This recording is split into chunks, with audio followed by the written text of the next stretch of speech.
સર્વાવતારી ઇષ્ટદેવ ભગવાન સ્વામિનારાયણ. શ્રી સ્વામિનારાયણ સંસ્કાર ધામના રજતજયંતિ મહોત્સવના ઉપક્રમે શ્રીમદ સત્સંગી જીવન પારાયણના વક્તા શાસ્ત્રી સ્વામી દિવ્ય પ્રકાશદાસજી સ્વામી, દ્વિતીય વક્તા શાસ્ત્રી સ્વામી જગત પ્રકાશદાસજી સ્વામી, સમગ્ર મહોત્સવના અધ્યક્ષ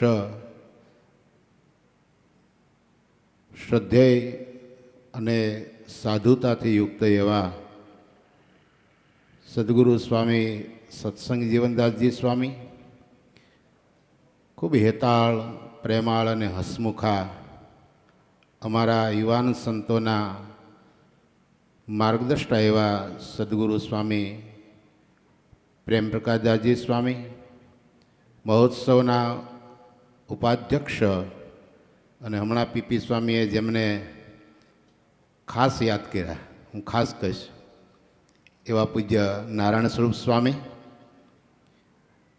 વર્ષોથી શિક્ષણ જગતની અંદર જેમનું બહુ મોટું યોગદાન છે એવા કર્મઠ સદગુરુ શાસ્ત્રી સ્વામી સત્યપ્રકાશદાસજી સ્વામી, અમારા વિશે બહુ સ્નેહ રાખતા એવા પૂજ્ય ચૈતન્ય સ્વામી, માધવ સ્વામી, વંદન સ્વામી, મંડળના સૌ નાના મોટા સંતો, અનેકવિધ નાની મોટી સેવાના સૌ વાલા હરિભક્તો. પીપી સ્વામીએ ઘણી બધી વાત કરી છે, હું 5 મિનિટમાં પૂરું કરીશ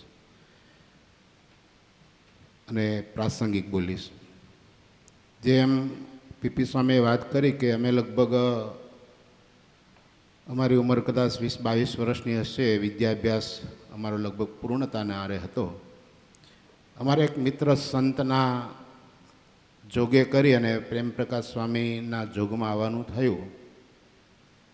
એ દિવસે એમને જે રીતે જોયા, અનુભવ્યા, માણ્યા ને એ દિવસથી લઈને આ દિવસ સુધીમાં મારી દૃષ્ટિએ કોઈ ફરક દેખાતો નથી. કઈ બાબતમાં? મહારાજે મુક્તાનંદ સ્વામીની બાબતમાં કહ્યું છે કે મુક્તાનંદ સ્વામીનું જીવન છે ને 16 વલ્લાના સોના જેવું છે. જેને તમે 24 કેરેટનું કહો ને, ગમે તેવી પરિસ્થિતિમાં ક્યારેય 24 કેરેટનું સોનું હોય ને એમાં કોઈ પરિવર્તન ના આવે. એમ પૂજ્ય પ્રેમ સ્વામીનું જીવન છે ને 16 વલ્લા દોરા જેવું છે. એમાં કોઈ પણ પરિસ્થિતિ બદલાય પણ એમની સ્થિતિ ક્યારેય બદલાય નહીં એવું અમે અનુભવ્યું છે. પૂજ્ય સ્વામીનું નામ છે ને એવા એમના ગુણ છે. બહુ પ્રેમાળ, બહુ માયાળુ. આમ નાનો મોટો પરિચય ખરો, પણ હમણાં 2 વર્ષ પહેલાં વસ્તડી ગુરુકુળની અંદર, મંદિરની અંદર, ત્યાં આશ્રમમાં 5 દિવસ એક કથાપારાયણ પ્રસંગે રહેવાનું થયું અને બહુ નજીક આવ્યા. અને સત્સંગ જીવન સ્વામી સાથે મને બહુ ગમ્યું એટલા માટે કે સંપ્રદાયના 200 વર્ષ થયાની ઐતિહાસિક ઘણી બધી વાતો, ઘણા બધા તાણાવાણાઓની વાતો, ઘણા બધા દેશકાળની વિષમ પરિસ્થિતિની વાતો, જે અમારા જેવા નવા સાધુઓને ખ્યાલ ન હોય એવી જૂની વાતો એ પૂજ્ય સત્સંગ જીવન સ્વામી પાસેથી મેં સાંભળી. અને ત્યારે એમ કહીશ કે સત્સંગની હિસ્ટ્રી જો જાણવી હોય, ઇતિહાસ જાણવો હોય તો સત્સંગ જીવન સ્વામીનો સમાગમ અવશ્ય કરવો પડે. પછી બધી વાત આવે એમાં, વ્યવહાર હોય, આધ્યાત્મિક જગતની વાતો હોય, ધાર્મિક બાબતો હોય. આ મંડળ દ્વારા માત્ર સત્સંગ સંબંધિત પ્રવૃત્તિ નથી થતી. આપ તો સુવિદિત હશો. સંપ્રદાયની નાની મોટી પ્રવૃત્તિ તો સાથ કરે જ છે આ મંડળ, પણ આજે સનાતન હિન્દુ ધર્મને ગૌરવ લેવું જોઈએ. સનાતનના નામે જે લોકો ઝંડાઓ લઈને ફરે છે એ લોકોએ ખાસ નોંધ લેવી જોઈએ કે સ્વામિનારાયણનો સાધુ હોવા છતાં પણ કોઈ ગામડાઓના મંદિરની અંદર રામજી મંદિર બનાવતા હોય એવા કોઈ સ્વામિનારાયણના સાધુ હોય તો પૂજ્ય પ્રેમ સ્વામી છે. કોઈ મહાદેવજીનું મંદિર ગામમાં બનાવવાનું થાય તો ગામના લોકો એ પ્રેમ સ્વામીને હંમેશા અગ્રેસર કરતા હોય છે. યાને કે આ સંતના જીવનમાં ક્યાંય પણ મારા તારાની ભાવના નથી. એ વસુધૈવ કુટુંબકમની ભાવનાથી, આ સારું એ જગત સબ ભૂમિ ગોપાલ કી એ ભાવનાથી માત્ર સંપ્રદાયની જ નહીં પણ સનાતન હિન્દુ ધર્મ સંબંધી કોઈ પણ કાર્ય હોય એ જવાબદારીપૂર્વક કરી રહ્યા છે, નિભાવી રહ્યા છે. પોતાના હેતરુચિવાળા હરિભક્તોને પ્રેરણા કરી અને પરોક્ષના મંદિરો બનાવીને પણ એમાં સેવા કરાવતા હોય ત્યારે સ્વામીના ચરણમાં હું વંદે મહાપુરુષ તે ચરણારવિંદની ભાવનાથી કોટી કોટી વંદન કરું છું. સ્વામીમાં જે સત્સંગ પ્રત્યેની નિષ્ઠા, સત્સંગ સેવાની હિમાયતના જે ગુણો છે એ એમના મંડળમાં એથી હવાયા ઉતર્યા છે. આ સંતોનું જે ઘડતર કર્યું છે સ્વામીએ એ બહુ અદ્ભુત ઘડતર છે. અને પોતાની ક્ષમતા હોવા છતાં, કાર્ય કરવાની તાકાત હોવા છતાં વિનમ્રતા શીખવી હોય ને તો એ પૂજ્ય સ્વામીના મંડળના સંતોના જીવનમાંથી અમારે પણ શીખવા જેવું છે. સૂઝબૂઝ હોય, આવડત હોય, વિઝન હોય. અમારા માધવ સ્વામી તો છે ને એન્જિનિયરને પણ ભૂલાવી દે એવું એમનું માર્ગદર્શન હોય. કોઈ પણ કાર્ય હોય, એમ આયોજનની બાબત હોય તો આ મંડળની આયોજન શક્તિ પણ બહુ ગજબની હોય છે. હું ચોક્કસ કહીશ કે કદાચ MBAના ક્લાસ કરનાર, MBAનો કોર્સ કરનાર એને પણ આમની પાસે ક્લાસ લેવા આવવું પડે. ચૈતન્ય સ્વામી હોય કે માધવ સ્વામી હોય કે વંદન સ્વામી હોય, એવું આ સાંગોપાંગ સર્વાંગે પૂર્ણ પૂજ્ય સ્વામીનું મંડળ છે. પછી એ મોરબી હોય, વિરમગામ હોય, અમદાવાદમાં ઘાટલોડિયા વિસ્તાર હોય, વસ્તડી હોય, અરે આખો મચ્છુ કાંઠો હોય કે અમારું ઝાલાવાડ હોય. હું આજે પૂજ્ય મોટા સ્વામીને પણ યાદ કરીશ, ધર્મજીવન સ્વામીને. આવા મહાપુરુષ, એના જે આ સંત મંડળ ઉપર આશીર્વાદ છે.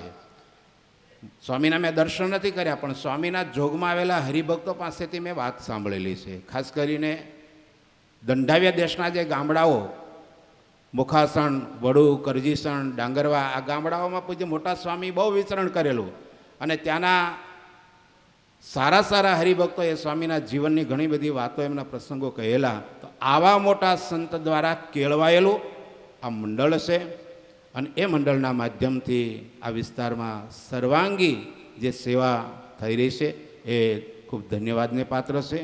અત્રે મંદિરમાં બિરાજમાન જે ઘનશ્યામ મહારાજ, હમણાં પીપી સ્વામીએ વાત કરીને કે હવે બાળ સ્વરૂપ ઘનશ્યામ મહારાજ યુવાન થયા. તમારો દીકરો 25 વર્ષનો થાય ને એટલે બધી બહુ રિક્વાયરમેન્ટો આવે, તમને ખબર હોય ને ગ્રસ્તોને. એમાં હવે ઘનશ્યામ મહારાજ જ્યારે 25 વર્ષના થાય ને એટલે ઘણી બધી રિક્વાયરમેન્ટો આવે. અત્યારે એક સંસ્કાર પેકેજિંગ, ઇમેજિંગ જે ચાલે છે એ બહુ જબરજસ્ત મોટી સેવા છે. એના ઉદ્ઘાટનના સમયમાં હું આવેલો. ત્યાગ વૈરાગ્યનો ભેખ લઈ સ્વ આત્મકલ્યાણનું ભજન કરનારા સાધુને પણ પોતાની ચિંતા નથી હોતી ને એટલી સમાજની અને ગરીબના લોકોને ચિંતા હોય છે. એ સંસ્કાર ઇમેજિંગથી આપણને ખ્યાલ આવે છે. આજે બહાર કોઈ જગ્યાએ તમે રિપોર્ટિંગ કરાવો, એના 50% ખર્ચની અંદર અહીંયા ગરીબ લોકોને, સામાન્ય લોકોને એ સેવા મળતી હોય છે. માટે એ કાર્યને પણ આપણે એક વખત તાળીઓથી ખૂબ ખૂબ વધાવીશું. આ રજા જયંતિ મહોત્સવના ઉપક્રમે સ્વામીના વચને કરીને તમે બધા હરિભક્તોએ ખૂબ સેવા કરી છે. સ્વામિનારાયણ ભગવાન તમારું સર્વ રીતે મંગળ વિસ્તારે. સાથે સાથે હું એક ભલામણ કરીશ. ગરડા પ્રથમ પ્રકરણનું 54નું વચનામૃત મને બહુ ગમે છે, હું દરેક પ્રસંગમાં કહેતો હોઉં છું.